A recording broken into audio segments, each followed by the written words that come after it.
Hello বন্ধুরা, আমি একটা মিনি ব্লগ নিয়ে হাজির হয়েছি। আমি অনামিকা। এটা আমার একটা ছোট তুলসী বন।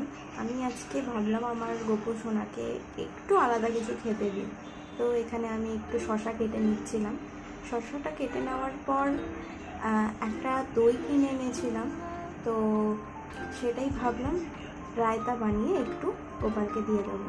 তো ভাবলাম এতটা শশা পুরোটাই রায়তাতে দিয়ে দিলে ভালো লাগবে না, তো দুটো বাটিতে আলাদা আলাদা করে নিয়ে শশাটা, তারপর একটু দই দিয়ে দিলাম।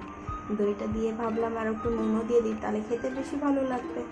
তো দইটা দিয়ে পরে একটু ভালো করে মিক্স করে নিলাম। তারপরে গোপালকে বললাম যে নাও, হয়ে গেছে তোমার খাবারটা, খেয়ে নাও।